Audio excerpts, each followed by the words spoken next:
Rumors suggest that both Samsung and Apple have a lot of prizes in store for us with the upcoming Samsung Galaxy S23 and the iPhone 14.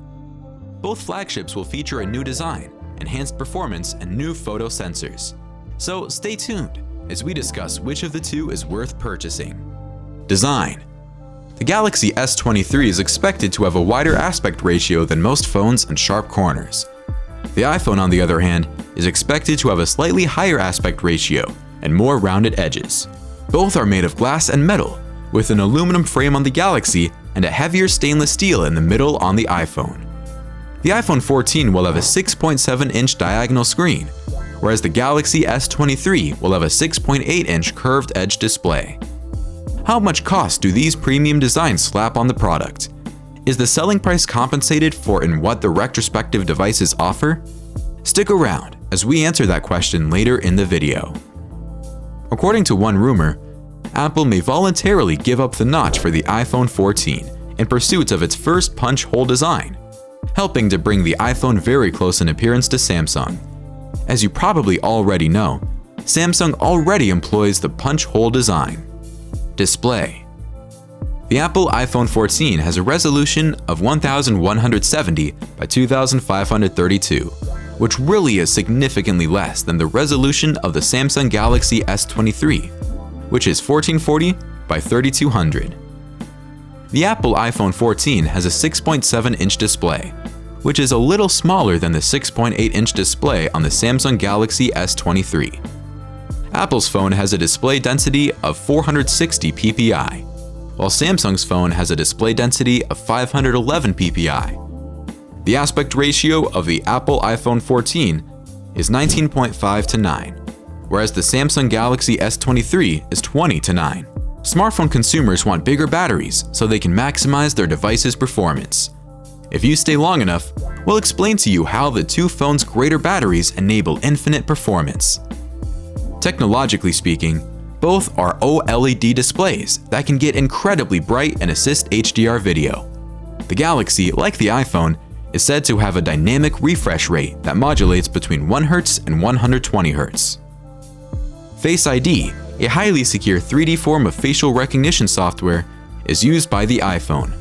Meanwhile, the Galaxy's primary biometric security measure is an ultrasonic fingerprint scanner. The Galaxy is expected to also support face recognition via the front camera, but it is only a 2D, picture-based recognition, which is far easier to fake and much less safe than Face ID. Keep in mind that the Galaxy would include an S Pen for taking quick notes or sketching. It is ideal for arts and those who enjoy working with it, but it is not suitable for all. Camera. Apple's iPhone 14's 50 megapixel plus 12 megapixel plus 12 megapixel triple rear camera will be outperformed in terms of resolution by the 200 megapixel quad rear camera on the Samsung Galaxy S23.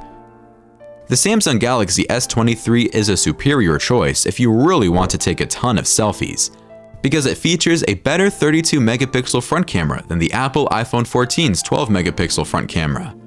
According to Mac Rumors, instead of a notch, the iPhone 14 Pro models are rumored to include 2 display cutouts.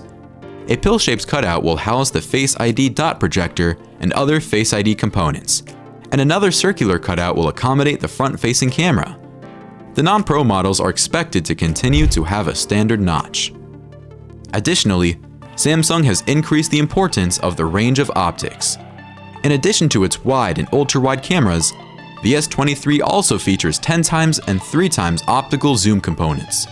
The Apple iPhone 14 includes a 3x optical zoom in contrast. Apple's portrait-focused lens regularly generates high-quality photos. From iPhone 13 to iPhone 14, the Galaxy will continue to use 4 lenses for ultra-wide, wide, 3x and 10x zoom, while the iPhone will continue to use 3 lenses for ultra-wide, wide, and 3x zoom. If you're interested in learning more about these two products before they go on sale, why not subscribe to our channel? Turn on post notifications as well. Only the main camera's resolution is anticipated to change in such a setup. The ability to collect 4, 6, or 9 pixels and combine them into one for improved sharpness, color accuracy, and dynamic range is essential due to the volume of data. Battery and charging. There will be a 400 mAh difference between the iPhone 14 and the Samsung Galaxy S23's battery capacity, as demonstrated by the performance of the newly introduced iPhone 13 Pro Max. Apple's iOS operating system significantly reduces excessive battery drain. We can't be sure how the iPhone 14 will perform on battery performance yet, but we are optimistic it will be class-leading.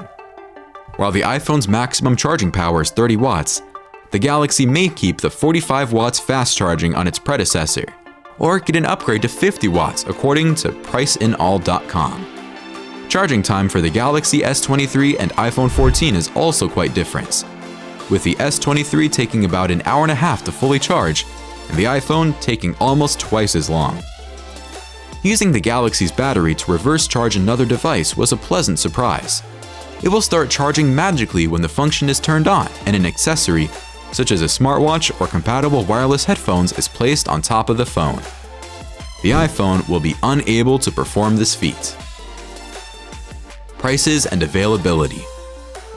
In mid-September 2022, the Samsung Galaxy S23 will be available. The Apple iPhone 14 is expected to be available in early December 2022 for $1,570. The Samsung Galaxy S23 is expected to cost around $1,450. No matter how much we've gushed about the iPhone 14 and Galaxy S23, it still might not be the best fit for your needs. For those people, we've compiled a list of 7 future handsets that are sure to be a hit in a video called Top 7 Upcoming Smartphones Worth Buying in 2022. We're confident that you'll find something to your liking in this video. Thank you for watching.